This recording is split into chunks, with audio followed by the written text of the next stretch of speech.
कोई बहुत बड़ा लीगल ल्यूमिनरीज नहीं चाहिए इसको समझाने के लिए। इसमें क्या कहता है, मैं आपको जो उसका इंट्रोडक्टरी पार्ट है, मैं आपको जस्ट एक ही जो इंट्रोडक्टरी पार्ट है उसको मैं आप लोगों के सामने पढ़ना चाहता हूं, उसको गौर से सुनिएगा। An act to provide for prohibition of conversion from one religious faith to any other religion faith by use of force। याद रखिए, यूज ऑफ फोर्स मतलब आपको डरा धमका करके, मारपीट करके, ये जो है वो फोर्स। सेकेंड है और इंड्यूसमेंट। इंड्यूसमेंट मतलब आपको लालच देना, आपको तरह तरह का ये मिलेगा, वो मिलेगा, ये देंगे, वो देंगे, इस लालच दिलाकर आपको कन्वर्जन करना। थर्ड है फ्रॉडुलेंट मीन्स। फ्रॉडुलेंट मीन्स मतलब झूठा मक्कारी से आपको ये होगा, वो होगा, ऐसा करके, ये 3 पॉइंट्स है। इस तरह आप किसी को अपना धर्म बदलेंगे तो ये एक ऑफेंस होगा, और ये ऑफेंस किसी को भी, कोई भी करे, या हिंदू करे, मुस्लिम करे, या बुद्धिस्ट करे, क्रिश्चियन करे, कोई भी करे, इसमें कहीं भी ये Arunachal Pradesh freedom of religion act में ये नहीं लिखा है कि कोई पर्टिकुलर रिलीजन करे, तो ये लिखा है कोई भी, एनीबडी। तो इसमें इतना बड़ा इंटरप्रिटेशन का कोई जरूरत है ही नहीं। इतना छोटा सा बात देखो, आप लोग सभी को मालूम है बंगाल ईस्टर्न फ्रंटियर जो रेगुलेशन है 1873 क्यों लगाया गया? वो राज कब था? वो ब्रिटिश का राज था 1870। ब्रिटिश को लगा कि एक ट्राइबल सोसाइटी है, इनोसेंट पीपल है, अगर बाहरी लोग यहां में जमीन लेने लगेगा, यहां पे अनलिमिटेड एक एक्सेस मिलेगा, तो रिसोर्स का ये एक्सप्लॉयटेशन होगा, आदमी को जो इनोसेंट पीपल है उनका हार्म होगा। इसी को सोच करके इनर लाइन परमिट ये जो लागू किया गया अरुणाचल में। क्यों? अरुणाचल और तो कोई ट्राइबल इलाका में, ताकि अरुणाचल जो इंडिजिनस पीपल है, ट्राइबल पीपल है, प्रोटेक्ट कर सके। कल कोई उठकर बोलेगा अरे मेरा आदमी नहीं आ पा रहा, ये एक्ट को हटाना चाहिए, तो आपको अच्छा लगेगा? ये आप चाहते हैं कि वो ये एक्ट हटे जस्ट बिकॉज एक पर्टिकुलर ग्रुप का आदमी नहीं आ सकता है। ये रूल किसी एक आदमी के लिए नहीं है, सबके लिए है।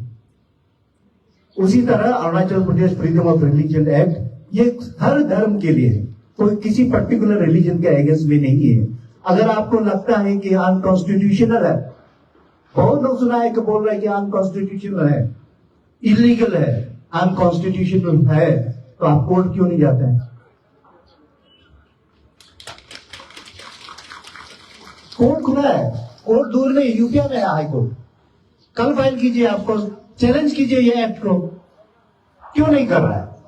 ये सड़क पर ये दादागिरी क्यों? और जो रूल्स जो बनाया है, रूल्स बनाने का डायरेक्शन ये कोई किसी का वो गवर्नमेंट अपनी मर्जी से नहीं कर रहा है, ये हाई कोर्ट का ऑर्डर है। आपको लगता है हाई कोर्ट का एजेंट्स भी आप प्रोटेस्ट करेंगे? ये क्या तरीका हो गया? ये अनार्की फैलाया क्या अरुणाचल में? देखिए, ये कुछ लोगों का काम है। आप लोगों को मैं पता नहीं ज्यादा समय ले लूंगा कि नहीं लूंगा, कुछ चीज बताना चाहता हूं। मोहम्मद अली जिन्ना जिन्होंने पाकिस्तान बनाया, वो एक कन्वर्टेड हिंदू फैमिली से कन्वर्टेड हुआ मुस्लिम में, उसका पेरेंट्स जो कन्वर्ट होने के बाद बोलता है कि अब मुस्लिम जो हिंदू के साथ नहीं रह सकता है, we need a separate country, अलग कंट्री चाहिए। अलग कंट्री बनाया पाकिस्तान।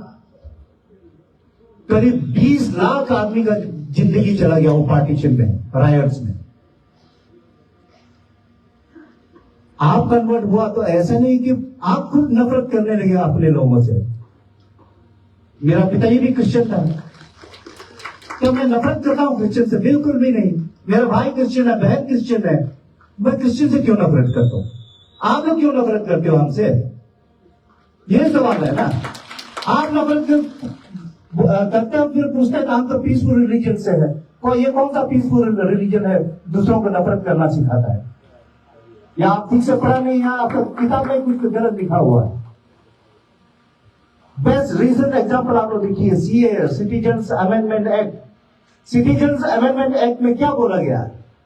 सिटीजन अमेंडमेंट एक्ट में यह बोला गया है, जितना भी परसिक्यूटेड रिलीजियस माइनॉरिटीज जैसे जैन है, बुद्धिस्ट है, सिख है, हिंदू है और क्रिश्चियन भी है, उसमें जितना भी है पाकिस्तान, अफगानिस्तान और बांग्लादेश में परसिक्यूटेड ये माइनॉरिटीज अगर इंडिया में सिटीजनशिप लेना चाहता है तो उसको हम लोग फास्ट ट्रैक करके देंगे। इंडिया गवर्नमेंट ये एक एक्ट लाया गया, उसको क्या बोला?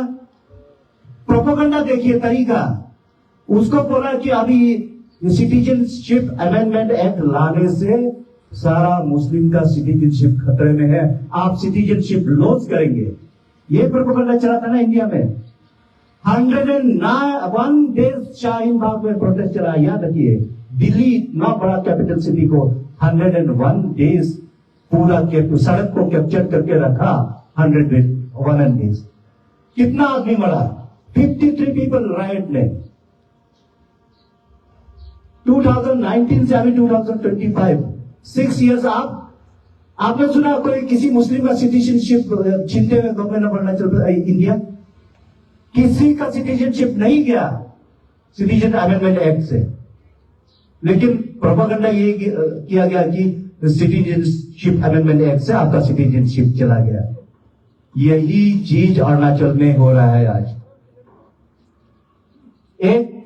कुछ लोग, मैं तो नहीं बोलूंगा कुछ लोग ही है इसमें, लेकिन सुनता उन लोगों को ही है। ये जो तरीका है, कुछ लोगों ने स्टूडेंट ऑर्गेनाइजेशन टाइप का बना लिया अरुणाचल में, हर मुद्दा पर अपोज करना, हर चीज में अपोज करना।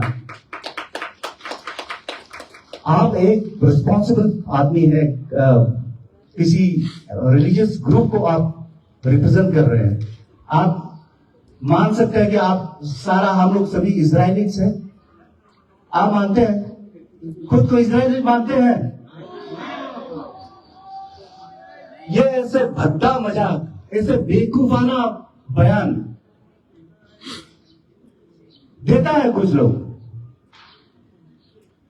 इसको सुधारने के लिए उनका जो फॉलोअर है उनको ही अपोज करना पड़ेगा ऐसे लीडर को, नहीं तो अरुणाचल में एनआरकी लाएगा। अगर हम बोलता है तो बोलता है ये तो अपोज करने वाला आदमी है,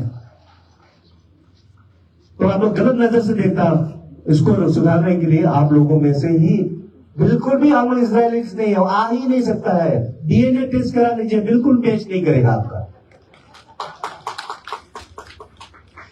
ये नया नया तरीका है किसी पब्लिक को बेवकूफ बनाना। आप लोगों को मैं बताया सीए जैसे आया, इंडिया को जैसे पार्टीशन किया, ये एक तरीका का ब्रेन वॉश करते हैं लोगों को। इसलिए ये citizen Arunachal Pradesh freedom of religion act किसी के खिलाफ नहीं है, किसी को कुछ नहीं होने वाला है। मैं जितना भी जो अपना धर्म बदल चुका है, मेरे भाई बहन भी है, सब सारे उन ग्रुप में से, मैं क्यों कहूंगा कि आप अपना जो इच्छा है आप जो भी धर्म लीजिए इंडिया में, तो आप फ्री है। आप हमेशा कहते हैं कि सेक्युलर है, लेकिन एक होल वर्ल्ड में अरुणाचल एक यूनिक स्टेट है। यहां में जो ट्राइबल कल्चर है यूनिक है। इसको प्रिजर्व करने के लिए अगर गवर्नमेंट कुछ लाता है तो आपको जलन क्यों होता है? बिल्कुल समझ में नहीं आता है। वो भी एक पर्टिकुलर रिलीजन को, हिंदू को क्यों गुस्सा नहीं आ रहा है, मुस्लिम को क्यों गुस्सा नहीं आ रहा है, ये पारसी को क्यों नहीं, जैन को क्यों नहीं, सिख को क्यों नहीं, क्यों एक पर्टिकुलर रिलीजन ही आप एगेंस्ट करेंगे इसके बाद? इसका मतलब आपका दिल में खोट है, आपका दिल में चोर है, इसलिए आप एगेंस्ट कर रहे हैं। इसलिए मैं सभी से रिक्वेस्ट करता हूं जो उस कैंप में हो, कि हम नहीं चाहते कि किसी का कॉन्फ्रंटेशन करे, कुछ करे। ये जो भी एक्ट लाया गया है, जो ट्राइबल पॉपुलेशन अपने भाई बहन के लिए ही लाया गया, उसको अपोज किया। मैं चाहता हूं कि हम लोग शांतिपूर्वक उसको चलने दीजिए, आप भी जिए, दूसरों को भी जी दीजिए। Thank you so much.